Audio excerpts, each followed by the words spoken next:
दोस्तों नमस्कार, स्वागत है आप सभी का फिर से हमारी एक नई वीडियो में।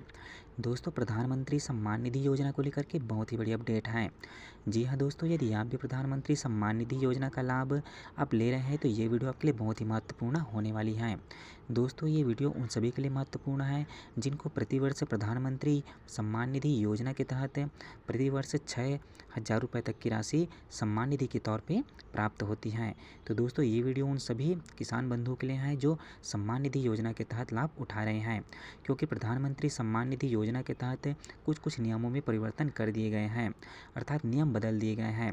तो दोस्तों वीडियो के माध्यम से आपको मैं पूरी जानकारी देने वाला हूं कि अब किनको प्रधानमंत्री सम्मान निधि की योजना लाभ मिलेगी और किनको प्रधानमंत्री सम्मान निधि योजना से वंचित हो जाएंगे, अर्थात उनको लाभ नहीं मिलने वाली, क्योंकि प्रधानमंत्री सम्मान निधि योजना के तहत नियम में परिवर्तन कर दिए गए हैं, जिस कारण से बहुतों को प्रधानमंत्री सम्मान निधि योजना का लाभ नहीं मिल पाएगा।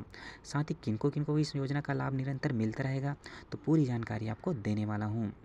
दोस्तों प्रधानमंत्री योजना का लाभ पाने वाले के लिए नियम बदल दिए गए हैं। जिन किसानों के नाम पर ज़मीन नहीं है वे अब योजना का लाभ नहीं उठा पाएंगे। साथ ही साथ ऐसे किसान बंधुओं की इस योजना का लाभ मिलेंगे जिसके नाम पे ज़मीन है। दोस्तों जिसने करोड़ों किसानों को वित्तीय सहायता प्रदान की है, अब नए नियमों के तहत एक बड़ा बदलाव कर दिया गया है। सरकार ने योजना में नए निर्देशानुसार लागू करने की घोषणा करी है, जिसके अनुसार अब केवल वही किसान इस योजना का लाभ उठा पाएंगे जिनके नाम पर ज़मीन होगी। दोस्तों नई नियम के मुताबिक किसानों को इस योजना से का लाभ तभी मिलेगा जब वे अपने नाम पर ज़मीन के स्वामी होंगे। जिन किसानों की ज़मीन उनके दादा परदादा या परिवार के किसी अन्य के सदस्य के नाम पर होगा, उन्हें इस योजना का लाभ नहीं मिल पाएगा। अर्थात जितने भी सदस्य हैं तो उन्हीं सदस्यों को इस योजना का लाभ मिल पाएगा जिनके खुद के ज़मीन होंगे, अर्थात उनके ज़मीन पर नाम होगा। यदि घर के किसी सदस्यों पर नाम होगा तो उन सदस्यों को ही इस योजना का लाभ मिल पाएगा, किंतु जिनका ज़मीन पे नाम नहीं होगा तो उनको इस योजना का नाम नहीं मिल पाएगा, अर्थात भूमि स्वामी को ही इस योजना का नाम मिलेगा। दोस्तों इस योजना के तहत व्यक्तिगत मालिकों को ही लाभ दी जाएगी। जिन किसानों के नाम पर ज़मीन नहीं है उन्हें 1 जनवरी 2025 से इस योजना के लिए पात्र नहीं माना जाएगा, अर्थात उन किसानों को अब इस योजना के तहत लाभ नहीं मिलेगा। ज़मीन का स्वामित्व सुनिश्चित करने के लिए सरकारी दस्तावेजों का सत्यापन अनिवार्य होगा, अर्थात जिनके नाम पे ज़मीन है या जिनके नाम पे ज़मीन नहीं है तो उन सबका फिर से सत्यापन शुरू होगा, तभी जा कर के 2025 में उन सबको इस योजना के तहत लाभ मिल पाएगी। किंतु जिनके नाम पे ज़मीन नहीं होगी उनको इस योजना के तहत लाभ नहीं मिल पाएगी। दोस्तों देश के ग्रामीण इलाकों में बड़ी संख्या में ज़मीनें अभी भी संयुक्त परिवार के नाम पर हैं। यहाँ पर परदादा दादा के नाम पर दर्ज हैं। इस स्थिति में लगभग 50% किसान को इस नियमों के कारण से योजना से वंचित हो सकते हैं, अर्थात 50% ऐसे किसान होंगे जिनको इस योजना के तहत लाभ अब नहीं मिल पाएगी।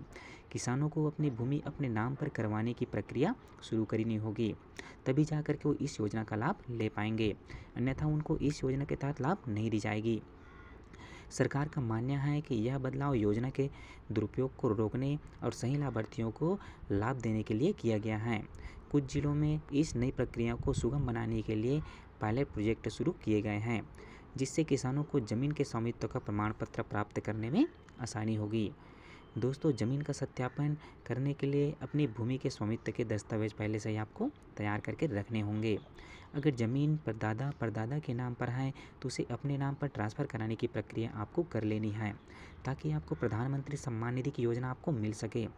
ज़मीन ट्रांसफ़र की प्रक्रिया के लिए सरकार द्वारा स्थापित विशेष हेल्प डेस्क का उपयोग आप चाहे तो आप कर पाएंगे, ताकि आप पूरी जानकारी के माध्यम से आप ज़मीन की प्रक्रिया अपने नाम करा करके इस योजना के तहत आप लाभ ले सके। तो दोस्तों यदि आप इस योजना का लाभ अगर लेना चाहते हैं, सरकार के माध्यम से प्रधानमंत्री सम्मान निधि योजना का लाभ लेना चाहते हैं, तो आपके नाम पर ज़मीन का होना अनिवार्य है, क्योंकि इस योजना के तहत जिनके नाम पे ज़मीन होगी उसी को इस योजना के तहत 2025 में लाभ दी जाएगी। तो दोस्तों जिनके नाम पे ज़मीन नहीं है तो उनको इस योजना के तहत लाभ नहीं दी जाएगी। तो दोस्तों वीडियो अच्छी लगी हो तो वीडियो को लाइक करें, साथ ही चैनल को सब्सक्राइब करें। मिलते हैं दोस्तों अगली वीडियो में कोई नई जानकारी के साथ, तब तक के लिए जय हिंद जय भारत।